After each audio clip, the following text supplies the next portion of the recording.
ኢትዮ ቴሌኮም በኤሌክትሪክ ኃይል የሚሰሩ ተሽከርካሪዎች ወደ ሀገራችን መግባታቸውን ተከትሎ ሁለት ቦታዎች ላይ ሱፐር ፋስት ቻርጀር ገጥሞ አገልግሎት እየሰጠ ይገኛል።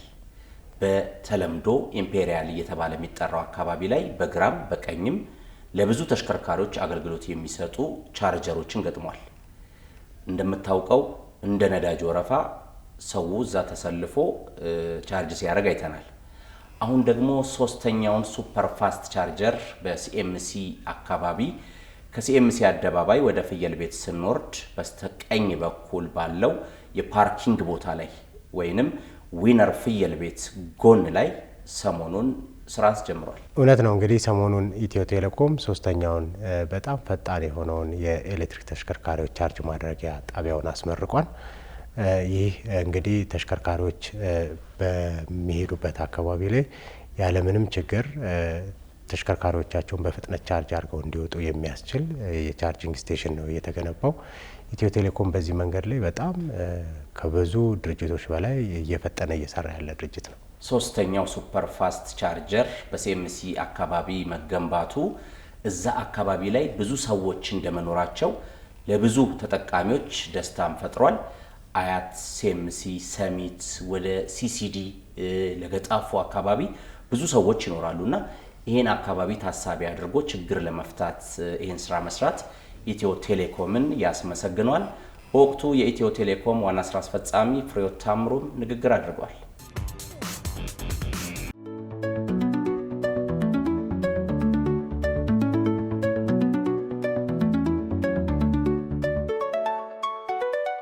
ዛሬ ሶስተኛው እንግዲህ በአዲስ አበባ እንደምታውቁት የመጀመሪያው የሚያስጀመር ነው የኢቪ ስቴሽን በኢትዮጵያም በአፍሪካም የመጀመሪያው በዚህ ዘርፍ ዓለም የደረሰበትን የመጨረሻው ልህቀት የሚባለውን ቻርጂንግ ስቴሽን ነበረ። ሱፐር ፋስት ብለን አናውንስ ያደረግነው የነበረው እኔ ረጅም ጊዜ የወሰደ መስሎኝ ነበረ ተግባራዊ ካደረግነው ማለት ነው። አይገርምም? አመት አልሞላው ጊዜ ውስጥ ታስታውሳላችሁ፣ የካቲት ነበር ያስጀመርነው። ሀገራችን የኤዩ ሰሚትን ሆስት ለማድረግ ዝግጅት በምታረግበት ደፋ ቀና እያለች ባልነበረበት ዋዜማው አካባቢ ነበር ታስታውሳላችሁ አናውንስ ያደረግነውና ልዩ ድምቀት የሰጠ ኢትዮጵያ በዲጂታል ትራንስፎርሜሽን ጉዞ እያደረገች ያለውን እንዲሁም አረንጓዴ ኢኮኖሚ በአየር ንብረት የማይበገር ኢኮኖሚ ከመገንባት አንጻር ያላትን ቁርጠኝነት ኢኒሼቲቮቿን ሁሉ ለሌሎችም አፍሪካ ሀገራት እንደዚሁም ቁርጠኝነቷን ያሳየንበት ነው ብዬ ነው የምወስደው ማለት ነው። በዚህ አካባቢ እንግዲህ በርከት ያሉ ነዋሪዎች እንዳሉ ነው የተገነዘብነው። ከፍተኛ ፍሰት አለ። እናንተም እንዳያችሁት ኢትዮ ቴሌኮም እንዲህ አይነት ግንባታዎችን ሲያከናውን በምክንያት ችግር ለመፍታት ቫልዩ አድ ለማድረግ ነው። ቴክኖሎጂን ለማምጣት ብቻ አይደለም የምናደርገው። እናንተም ከዚህ ቀደም እንደጠየቃችሁን ማለት ነው በርካታ የሚዲያ አጋሮቻችን የሰጣችሁትን አስተያየት ሰምተናል። ሰልፍ በስቷል ቦሌ ላይ ብላችኋል። ስለዚህ ማስፋፋቱ አስፈላጊ ነው ብለን እናስባለን። በአዲስ አበባ ብቻ የሚወሰን አይሆንም። ኢትዮ ቴሌኮም በበርካታ ከተሞችም በስትራቴጂው በ3 ዓመት ኔክስት ሆራይዘን ብለን ቀጣዩ አድማስ ከዚህ ቀደም ስንገነባ የነበረውን የቴሌኮምና የዲጂታል ኢንፍራስትራክቸራችንን በሰፊው ደግሞ እንደዚሁም ደግሞ በጥልቀት የምንሄድበት መሆኑን ከዚህ ቀደም የገለጽንላችሁ መሆኑን ታስታውሳላችሁ። ስለዚህ ግሪን ኢንፍራስትራክቸር ነው እየገነባን ያለ ነው። አንዱ በኔክስት ሆራይዘን ከያዝ ነው የኢቪ ስቴሽኖቻችንን ብቻ ሳይሆን አጠቃላይ ኢትዮ ቴሌኮም የሚገነባቸውን ኢንፍራስትራክቸሮች ግሪን የማድረግ ፊውቸር ሬዲ የማድረግ ስትራቴጂ ውስጥ የተካተተ ኢኒሼቲቭ ነው ማለት ነው። ስለዚህ አንድ ቴክኖሎጂን ከማስተዋወቅ ያለፈ ኢኒሼቲቭ መሆኑና እንደ ሀገር የያዝነውን የአረንጓዴ ኢኮኖሚ ግንባታን የሚያፋጥን የሚደግፍ ኢኒሼቲቭ መሆኑ ነው ሊገልጽላችሁ ወደው። ቴሌብራችን እንደምታውቁት እንግዲህ ከ57 ሚሊዮን በላይ ደንበኞች ያሉት ዛሬ ሱፐር አፑ በቀላሉ እንግዲህ ከሱፐር አፑ ላይ ሆናችሁ ሳትጉላሉ ቻርጂንግ ስቴሽኖቹ እየሰሩ መሆናቸውን ምን ያህል ዲስፔንሰሮች ተይዘዋል አልተያዙ የሚለውንም አይታችሁ ጊዜያችሁንም ማኔጅ ማድረግ በምትችሉበት ልክ ኢንፎርምድ የሆነ አይደል ውሳኔ ማስተላለፍ በምትችሉበት ልክ እያገለገለን ያለው ለክፍያ ስርዓት ብቻ አይደለም ማለት ነው። ስለዚህ ዛሬም እናስጀምረው ሱፐር ፋስት ቻርጂንግ ስቴሽናችን እንግዲህ ግሪን ኤሌክትሪክ ነው የሚጠቀመው። ስለዚህ ሁላችሁንም ግሪን የሚያደርግ ነው። ኢትዮ ቴሌኮም እንደምታዩት እንግዲህ ግሪን ነው። ስለዚህ አትን ቀላል ነው መሰለኝ ወደ ግሪን ለመሄድና ለመዛመድ ብዙ የሚያስቸግረን አይሆንም ማለት ነው። ስለዚህ ሰስተነብል የሆነ ኢኮኖሚ እንድንሆነን ሰስተነብል የሆነ ደግሞ ኢንፍራስትራክቸር ፊውቸር ሬዲ የሆነ ዘመኑ እንደምታውቁት ኤአይ ኤራ ነው። ከዚህም ጋር ተያይዞ ይህ የምታዩት ኢንፍራስትራክቸር የኤአይ ፋንክሽናሊቲ ወይም ፊቸር ያለው ነው ማለት ነው። በቀላሉ ምን ማለት ነው እያንዳንዱ መኪና የራሱ የሆነ የባትሪ ካፓሲቲ ያለው የተለያዩ እንግዲህ መኪናው ማኒፋክቸር የሚያደርገው አካል ለመኪናው ያስቀመጣቸው ነገሮች አሉ ማለት ነው። ስለዚህ ቻርጂንጉ ምንድነው የሚያደርገው ተረድቶ ነው የመኪናውን ያለበት ሁኔታ የባትሪ ሁኔታ አይቶ ተረድቶ ነው ቻርጅ የሚያደርገው ማለት ነው። ይሄ ባትሪው ላይ ጉዳት እንዳይደርስ አናላይዝ አድርጎ ነው የሚለቀው ማለት ነው ቻርጅ የሚያደርገው ማለት ነው። ስለዚህ ኤአይ ስንል ብዙ ጊዜ ቅንጦት ይመስላል፣ ግን አይደለም። በአግባቡ ኢንቴንሽናል ሆነን ስትራቴጂክ ሆነን ችግር ፈቺ በሚሆን ልክ መጠቀም እንችላለን የሚለውን በጣም ጥሩ ማሳያ ነው ማለት ነው። እንደምታውቁት ኢትዮ ቴሌኮም ኤአይን ይጠቀማል። ለምሳሌ ቴሌብር ላይ ከ14 ሚሊዮን በላይ ደንበኞች ከ31 ቢሊዮን በላይ ብር በላይ ብድር አግኝተዋል። ይህን የሚሰራው ኤአይ ስኮሪንግ አለን፣ አናላይዝ ያደርጋል። ቢሄቪየር አጥንቶ ነው ይሄን የሚያደርገው ማለት ነው እንጂ ሰው አይደለም የሚሰራው ማለት ነው። በዚህ መልኩ ነው ችግር የምንፈታበት የምንጠቀምበት ቫልዩ አድ የምናደርግበት። በተመሳሳይ በዚህኛውም ኢንፍራስትራክቸራችን ላይ ይህንኑ ነው ያደረግነው ማለት ነው። አናላይዝ ያደርጋል እንደየመኪናው ባህሪ ማለት ነው።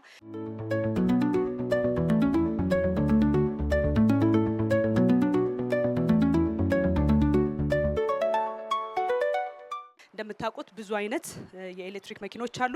ለምሳሌ የኢሮፕ የምንላቸው የራሳቸው የሆነ ቢሄቪየር አላቸው። ለነሱም ተስማሚ በሆነ ልክ ቻርጅ ማድረግ የምትችሉበት አቅም ነው የተገነባው ማለት ነው። ሶስተኛው ስቴሽናችን 16 ዲስፔንሰሮች ያሉት ነው፣ እዚህ በፊት ለፊታችሁ የምታዩት ማለት ነው። እንግዲህ በተመሳሳይ ሰዓት 16 መኪኖች ቻርጅ ማድረግ የሚችሉበትን አቅም የገነባንበት ነው። ቀደም ያልኩት ሁሉ የጠቀስኳቸው ፊቸሮች ያሉት ነው ማለት ነው። ስለዚህ እስካሁን ባየነው ሁኔታ በጣም ሬር ኬዝ ካልሆነ በስተቀረ 24 ሰዓት በቀን 7 ቀን በሳምንት እንደዚሁም 365 ቀን የሚሰራ መሆኑን ኢንፍራስትራክቸሩ ያረጋገጥንበት ነው። ለዛ ነው ሪሊያብል የምንለው ማለት ነው። ስለዚህ አድቫንስ ያደረጉ ቴክኖሎጂዎችን ደግሞ እዚህ ላይ እያከልንበት እንቀጥላለን። አላማችን ቀደም ብዬ እንደገለጽኩላችሁ ነው፣ ሰው ተኮር ስትራቴጂ ነው ያለን። ቀደም ባለው ጊዜም ኔክስት ሆራይዘናችንን ስትራቴጂያችንን አናውንስ ስናደርግ የገለጽንላችሁ ሰው ተኮር ቴክኖሎጂ ለሰው ልጅ አልቲሜትሊ ቴክኖሎጂውንም የፈጠረው ሰው ስለሆነ ከቴክኖሎጂው መጠቀም አለበት፣ የሰው ልጅን መጥቀም አለበት ብለን እናስባለን። ስንጠቀምበትም ስንገነባውም ስንተገብረውም ማለት ነውና በዛ ኢንቴንሽን ነው ኢትዮ ቴሌኮም ስትራቴጂክ ኢኒሼቲቮቹን ተግባራዊ እያደረገው ለማለት ነው የምገልጽላችሁ። ስለዚህ ቀደም ብዬ የጠቀስኩላችሁ ሁሉ በጣም ጥሩ የምንላቸው ሌተስት የምንላቸው ፊቸሮችን ያከለ ነው። በቀላሉ የኤሌክትሪክ መኪና ተገልጋዮች ሲስተሙ ላይ መጥተው እንግዲህ ፕላግ አድርገው ፕላጊን እንደምንለው በጣም በቀለለ መልኩ የቴሌብር ሱፐር አፕ ተጠቃሚ መሆን ብቻ ነው የሚጠበቀው። በቀላሉ ቻርጅ የምታደርጉበት እድል የተፈጠረበት ነው ማለት ነው። ለሁሉም አይነት መኪና ተስማሚ ሆኖ የቀረበ ነው ማለት ነው። ቀደም ብዬ እንደጠቀስኩት ሰው ዛሬ ላይ እንግዲህ 16ቱን በዚህ መልክ ስራ ጀምረዋል ማለት ነው። ምናልባት እንግዲህ በኋላ ላይ ስትገለገሉ ከኤንቫይሮንመንት ጋር በተያያዘ ቀደም ብዬ እንዳነሳሁት ነው ማለት ነው። ይህንን ይመስላል። በስቴሽናችን አገልግሎት ደስ እንደምትሰኙ ተስፋ አደርጋለሁ። በድጋሚ ጥሪያችን አክብራችሁ በዚህ ስለተገኛችሁ እጅግ አድርጌ ነው የማመሰግነው። ኢትዮ ቴሌኮም እዚህ ዘርፍ ላይ የሚገኝ ተቋም አይደለም። እዚህ ዘርፍ ላይ መጥቶ ይሄን ችግር በመፍታቱ ግን የተወሰነ ጥቅም ሊያገኝ ይችላል፣ ራሱን ፕሮሞት ሊያደርግ ይችላል።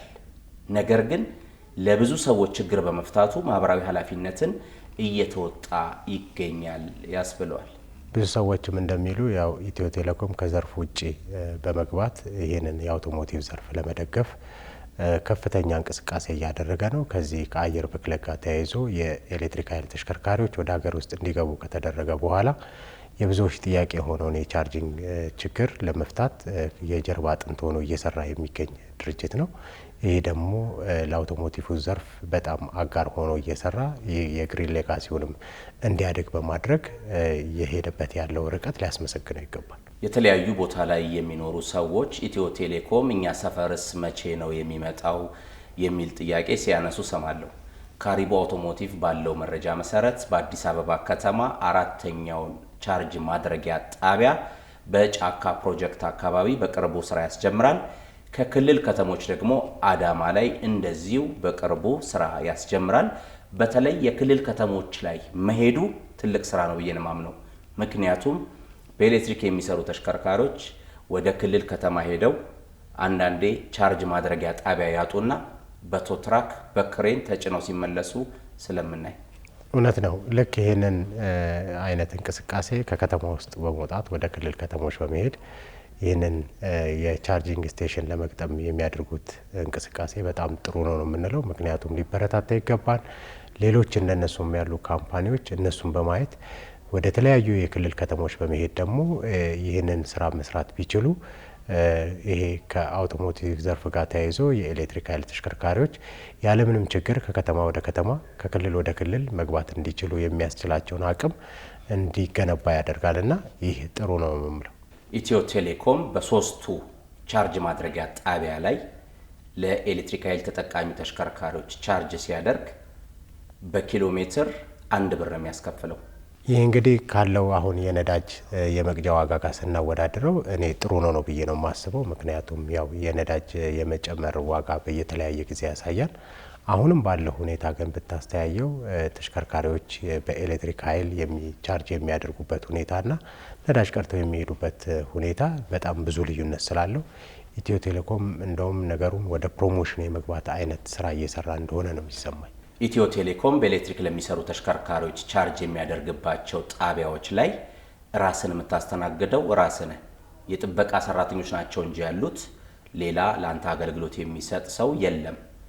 ቀድመ ከቤት ስትነሳ ወይም ካለበት ቦታ ስትነሳ በስልክ የትኛው ጣቢያ ላይ ወረፋ አለ የለም የሚለው ማየት ትችላለህ። ከሄድክም በኋላ ራስን አስተናግደህ በቴሌብር ክፍያን ከፍለ መሄድ ትችላለህና ይሄ በጣም ጊዜን የቆጠበ ገንዘብን የቆጠበ ቴክኖሎጂን በአግባቡ ስራ ላይ ያዋለ ስራ።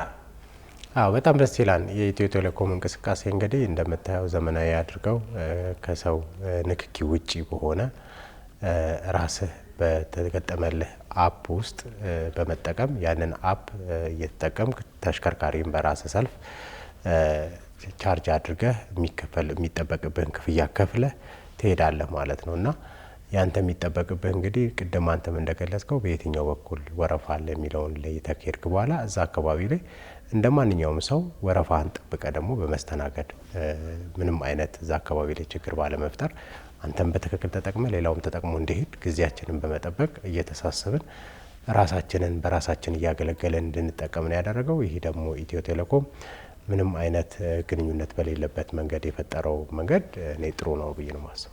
ካሪቡ አውቶሞቲቭ ሶስተኛው ቻርጅ ማድረጊያ ጣቢያ ሲመረቅ ሀሳብ ሰጥቶ ነበርና መድረክ ላይ ሀሳቤን ስገልጽ አንድ ጥያቄ ለኢትዮ ቴሌኮም ዋና ስራ አስፈጻሚ አቅርቤ ነበረ። ፍሬሕይወት ታምሩም ጥያቄውን መልሰውታል። መንግስት በቅርቡ በተፈጥሮ ጋዝ የሚሰሩ ተሽከርካሪዎች ወደ ሀገር ውስጥ እንዲገቡ አበረታታለሁ ብሏል።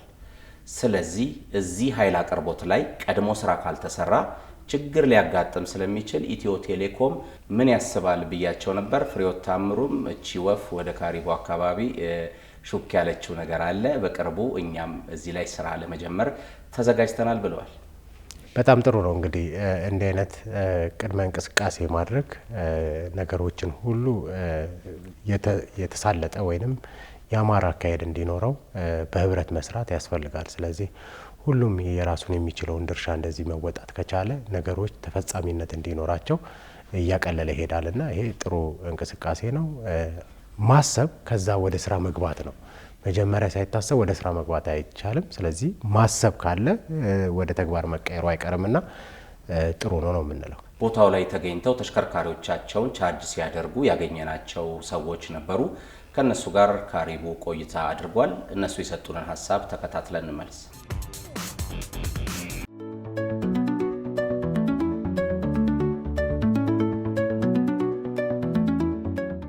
ስንታየሁ እባላለሁ። የሜትር ታክሲ አሽከርካሪ ነኝ። እዚህ አካባቢ መቋቋሙ በጣም ጥሩ ነው። በተለይ ወደዚህ አካባቢ ከዚህ ከሲኤምሲ ወደ አያት አካባቢ ብዙ በርካታ ነዋሪዎች ስላሉና አሁን ላይም ደግሞ ብዙ በርካታ ኤሌክትሪክ ተሽከርካሪዎች ስላሉ እዚህ አካባቢ መከፈቱ በቅርበት ሁሉም ተጠቃሚ በቅርበት ቻርጅ እንዲያደርግ ይጠቅማል። ከዚህ በፊት መገናኛና ቦሌ አካባቢ ነበረ።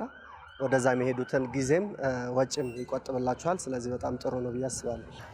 አገልግሎቱን አንደኛ ከመጀመሪያው ስጀምር ቦታውን ለማግኘት ለምሳሌ መጀመሪያ እዚህ መከፈቱን ሰማ አንበሳ ጋራጅ ፊት ለፊት ያለው ወረፋ ይጄ ነበርና ብዙ ወረፋ ነበረ። ቴሌብር ውስጥ ገብቼ ሳየው እዚህ ወረፋ አልነበረውም። የተወሰኑ መኪኖች ብቻ ናቸው የነበሩት። እዛው ቴሌብር አፕሊኬሽን ውስጥ የጎግል ማፕ አለው። በዛ ማፕ ከፍቼ ነው የመጣሁት። አንደኛ በፊት እኔ ሌላ ቦታ የተሰራ ይቼ ስለነበረ ቦታውን እርግጠኛ ለመሆን በጎግል ማፕ ከፍቼ ወደዚህ መጣው። ከመጣን በኋላ ራሳችንን ከፍተን ሰክተን ብራችን የምንሞላው፣ ከዛ ውጭ ደግሞ ብራችንም ካለቀብን ራሱ ያቋርጣል።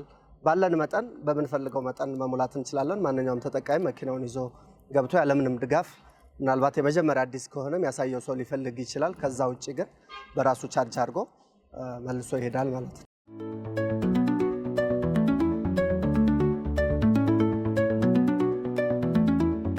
የአብስራ ጥላውን እባላለሁ። የኤሌክትሪክ መኪና አሽከርካሪ ነኝ።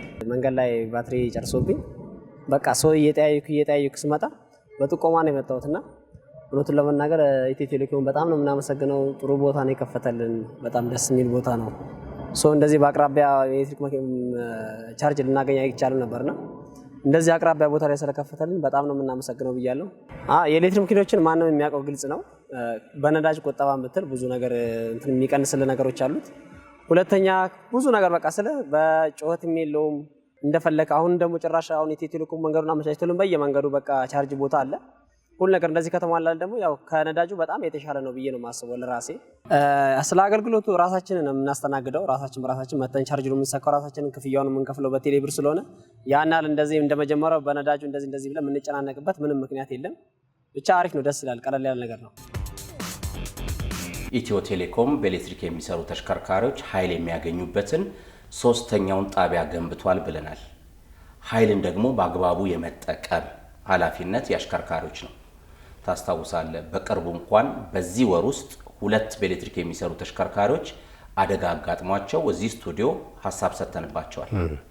አንድም በነዳጅ የሚሰራ ሱዙኪ ዲዛይር ተሽከርካሪ አደጋ አጋጥሞት አደጋው ከምን መነሻነት ደረሰ ብለን ሀሳብ ሰጥተናል። አሽከርካሪዎች በተለይ እነኚህ በኤሌክትሪክ የሚሰሩ ዘመናዊ ተሽከርካሪዎች ምንም ከፍተኛ ጉልበት ቢኖራቸውም ጉልበታቸውን በመቆጣጠር በተፈቀደው የፍጥነት ወሰን ማሽከርከር አለባቸው የሚል መልእክት ነው የምናስተላልፍ። መልካም። ኢትዮ ቴሌኮም በኤሌክትሪክ የሚሰሩ ተሽከርካሪዎች ኃይል የሚያገኙበትን ሶስተኛውን ጣቢያ ገንብቷል ብለናል። ኃይልን ደግሞ በአግባቡ የመጠቀም ኃላፊነት የአሽከርካሪዎች ነው። ታስታውሳለህ፣ በቅርቡ እንኳን በዚህ ወር ውስጥ 2 በኤሌክትሪክ የሚሰሩ ተሽከርካሪዎች አደጋ አጋጥሟቸው እዚህ ስቱዲዮ ሀሳብ ሰጥተንባቸዋል። አንድም በነዳጅ የሚሰራ ሱዙኪ ዲዛይር ተሽከርካሪ አደጋ አጋጥሞት አደጋው ከምን መነሻነት ደረሰ ብለን ሀሳብ ሰጥተናል። አሽከርካሪዎች በተለይ እነኚህ በኤሌክትሪክ የሚሰሩ ዘመናዊ ተሽከርካሪዎች ምንም ከፍተኛ ጉልበት ቢኖራቸውም ጉልበታቸውን በመቆጣጠር በተፈቀደው የፍጥነት ወሰን ማሽከርከር አለባቸው የሚል መልእክት ነው የምናስተላልፍ። መልካም።